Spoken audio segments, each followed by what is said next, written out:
What happens if you don't have any planets in a particular house in your natal chart?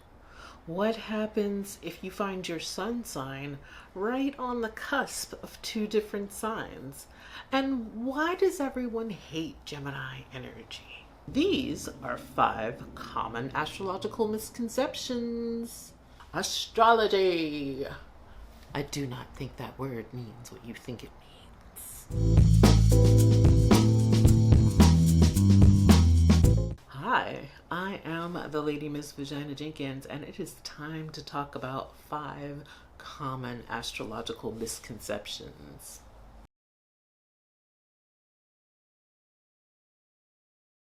First one is that astrology determines fate. I think a lot of folks think that, oh, an astrologer or a horoscope will tell you exactly what's going to play out this week, this month, this year. And that is absolutely not the case. An astrologer can tell you what the energy of is the planets in the sky, the transiting planets. An astrologer can tell you what your natal chart energies look like and what patterns might come up. But ultimately, you have free will and you get to choose what to do with that information. Astrology does not dictate the course of any person's life. Astrology can be a tool that you use to help navigate life's complexities and make informed decisions. But again, ultimately, you have free will, and what you do with information is up to you. You're in charge. You're in charge.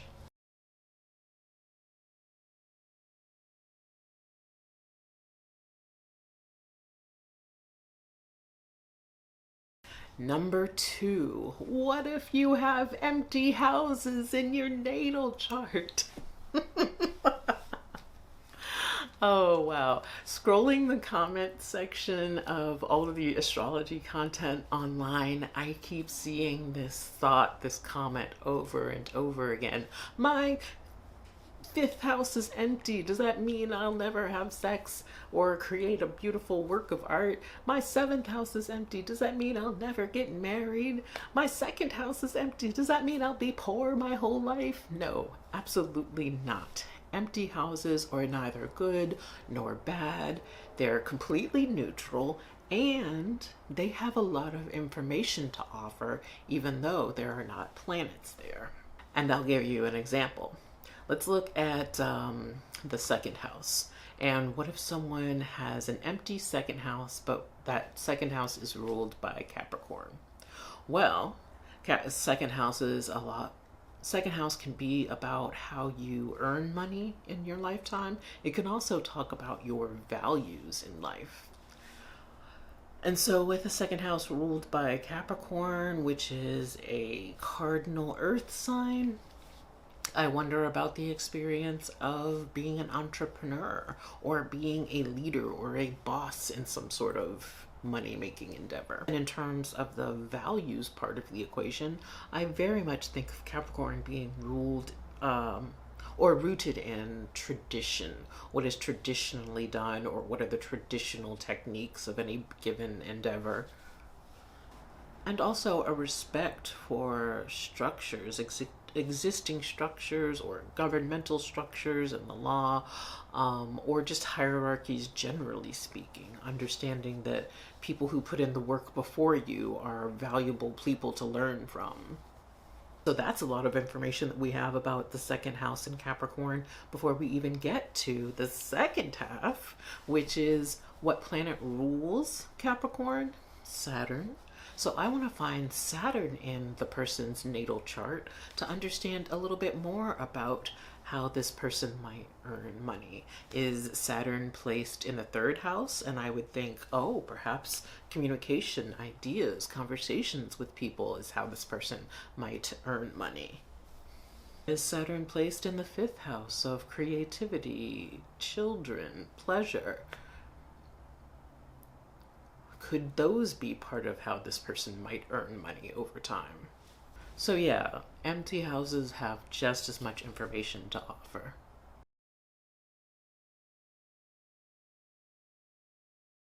The third most common misconception, the cusp, the concept of the cusp. That, and I see this most often with sun sign centered astrology. My God, say that 3 times fast.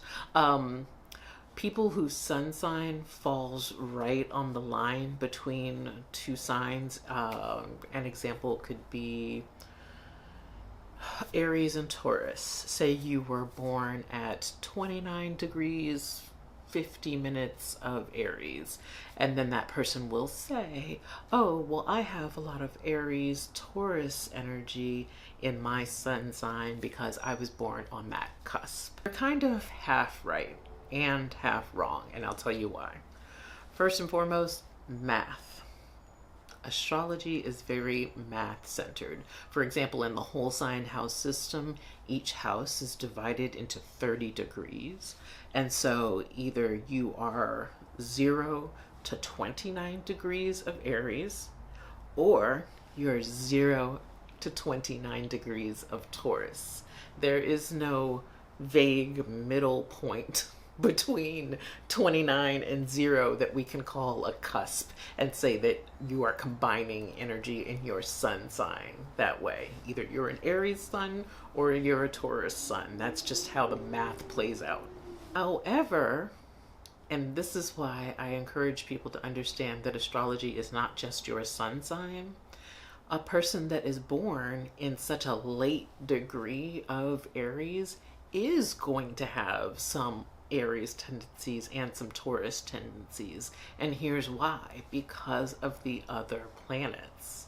Perhaps you're a person who has a sun in Aries at 29 degrees, but your Mercury in Taurus. So the way that you communicate and think is going to be like Taurus. Perhaps your Venus sign is still in Aries, and so the way that you do relationships and connect to people and attract things to you is going to be in an Aries kind of way. So this is where you experience that blending of energy. So yeah, cusps are not real, but the blending of energy, because we all have all of the 12 signs in our chart and so many planets placed in those 12 signs around our chart, that's where the blending of energy comes in. So cusps fake, blending of energy real.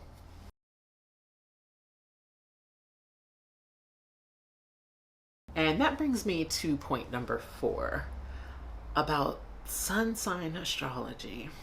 I think because of the horoscope columns in, your local newspaper, and I guess sun sign astrology that's really popular on social media right now, people think that their sun sign is the end all be all of understanding astrology. Oh, I'm a Pisces, and of course that means that I act in this, and this way, right? And people will focus on that sun sign without acknowledging that we all have all 12 signs in our chart. Each of the 12 houses is devoted to a different area of life, and each of our 12 houses, at least in whole sign astrology, are going to be ruled by a different sign. So yes, you may be a Pisces sun, and that does mean X, Y, Z, blah, blah, blah, about where you are headed, what you're aspiring to in life, the sun sign sort of qualities. But how you emotionally connect to other people might be Aries and Aries moon.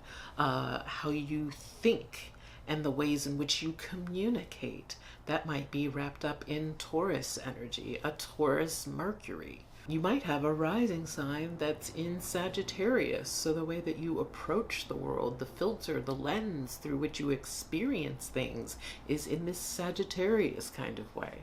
We are all made up of all 12 different energies in very unique and special combinations, and so looking only to your sun sign, I feel as if it's doing yourself a disservice.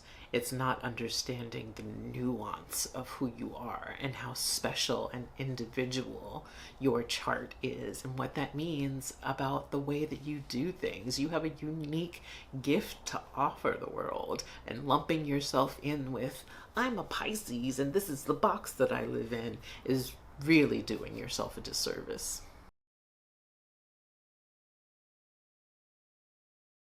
And number 5, over-reliance on the natal chart. Yes, the natal chart is important, and it is important to understand the energetic blueprint that you came here with and understand the patterns that may unfold over the course of time because you have this energetic blueprint.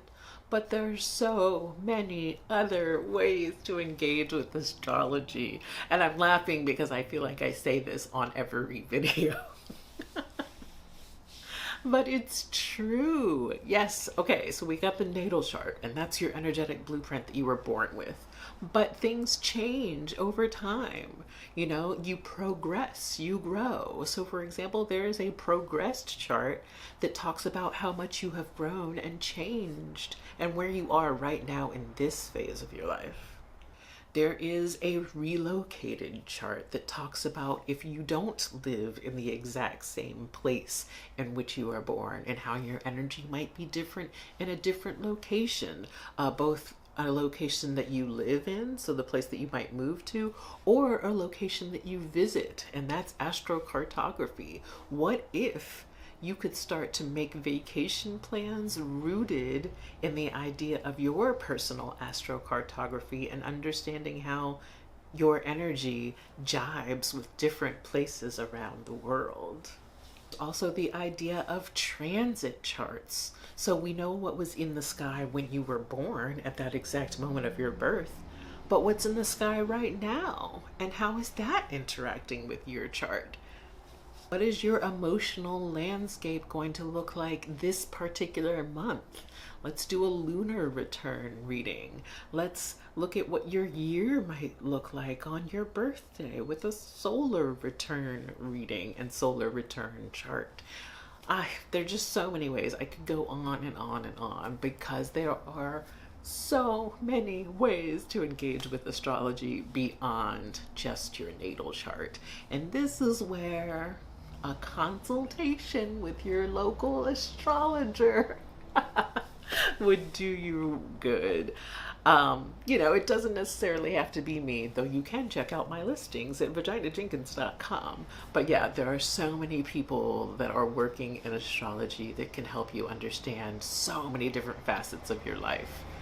So many life questions can be answered with a particular approach to astrology. And like I said, there are dozens, maybe even hundreds of different charts and approaches that we can look at to help you figure things out as you're making decisions and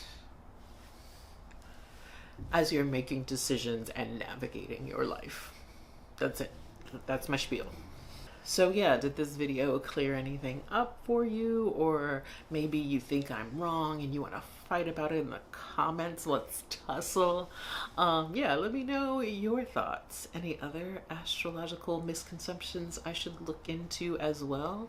Talk about it in the comments below. All right, y'all, that is the video. Thank you so much for watching. And as always, thank you for making time for queer astrology.